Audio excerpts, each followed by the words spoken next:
ഒരു മനുഷ്യൻ ഒരു മനോഹരമായ പൂന്തോട്ടത്തിലൂടെ നടന്ന് പോവുകയാണ്. അവിടെ ഒത്തിരി പൂക്കളുണ്ട്.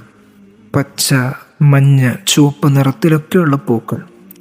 പക്ഷേ ആ പൂക്കളുടെയൊക്കെ സൗന്ദര്യവും ഗന്ധവും അയാൾ ആസ്വദിക്കുന്നതിന് പകരം അയാൾ ചിന്തിക്കുകയാണ്, ഇന്നലെയോ മിഞ്ഞാന്നോ ഞാനിവിടെ വന്നിരുന്നെങ്കിൽ ഈ ഭംഗിയൊന്നും ഈ പൂന്തോട്ടത്തിനുണ്ടാകുമായിരുന്നില്ലല്ലോ. കാരണം പൂക്കളൊന്നും വിരിഞ്ഞിട്ടുണ്ടാകില്ലല്ലോ. ഇനി കുറച്ച് ദിവസങ്ങൾ കഴിഞ്ഞാൽ, അല്ലെങ്കിൽ നാളെയോ മറ്റന്നാളോ ആയി ഈ പൂക്കൾ വാടിപ്പോയാലോ എന്നിങ്ങനെ അയാൾ ചിന്തിച്ച് ആ പൂന്തോട്ടത്തിൽ നിന്ന് തിരിച്ചു വരുന്നു. ഈ മനുഷ്യനെ കുറിച്ചൊന്ന് ആലോചിച്ച് നോക്കിയേ. അയാൾ വർത്തമാനകാലത്തിൽ അഥവാ പ്രസന്റിലുള്ള കാര്യത്തെ അയാൾ ആസ്വദിക്കുന്നതിന്, അതിൽ സന്തുഷ്ടനാകുന്നതിന് പകരം അയാൾ പാസ്റ്റ് അഥവാ കഴിഞ്ഞുപോയ കാലത്തെക്കുറിച്ചും ഫ്യൂച്ചർ, ഇനി വരാനിരിക്കുന്ന കാലത്തെ സംഭവങ്ങളെക്കുറിച്ചും ചിന്തിച്ച് എങ്ങോട്ട് വന്നു എന്നല്ലാതെ അയാളുടെ പ്രസന്റിനെ അയാൾക്ക് ആസ്വദിക്കാൻ സാധിച്ചില്ല. ഇങ്ങനെ തന്നെയാണ് നമ്മളിൽ പലരും ഇന്ന് ജീവിക്കുന്നത്.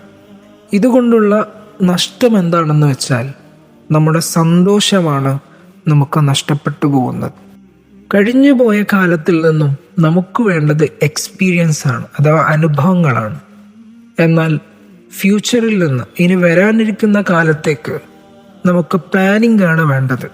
എന്നാൽ നമ്മൾ ജീവിക്കേണ്ടത് നമ്മൾ പ്രസൻറ്റിലാണ്, വർത്തമാനകാലത്താണ്. എനിക്കൊരു വീടുണ്ടാക്കുന്നത് വരെ ഒരു സമാധാനവും ഇല്ല. എൻ്റെ മക്കളെ കല്യാണം കഴിക്കുന്നത് വരെ ഒരു സമാധാനവും ഇല്ല. എനിക്കൊരു കാറ് മേടിക്കുന്നത് വരെ ഒരു സമാധാനവുമില്ല. ഇങ്ങനെ ഒരാൾ സന്തോഷവും സമാധാനത്തെയും ഓരോരോ കാര്യങ്ങളുമായി ബന്ധിപ്പിച്ച് നീട്ടിക്കൊണ്ടുപോവുകയാണെങ്കിൽ അയാളുടെ മയ്യിത്ത് ഖബറിൽ വെക്കുന്നത് വരെ അയാൾക്ക് സമാധാനവും സന്തോഷവും ഉണ്ടാവുകയില്ല.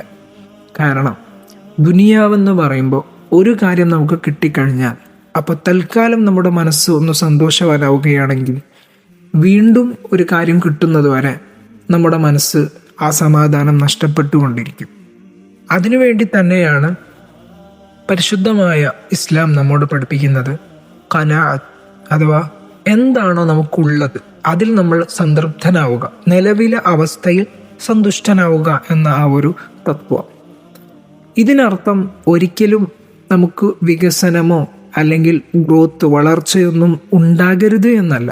മറിച്ച് നിലവിൽ നമുക്ക് കിട്ടിക്കൊണ്ടിരിക്കുന്ന അനുഗ്രഹങ്ങൾ എന്താണ് എന്ന് മനസ്സിലാക്കി അതിൽ ബോധവാനായി, അതിൽ സംതൃപ്തനായി, അതിന് അല്ലാഹുവിനോട് അൽഹംദുലില്ലാ എന്ന് ആ നന്ദി പറഞ്ഞുകൊണ്ട് ശേഷം ഇനിയും വളരാൻ, ഇനിയും വികസിക്കാൻ ശ്രമിക്കുകയാണ് വേണ്ടത്.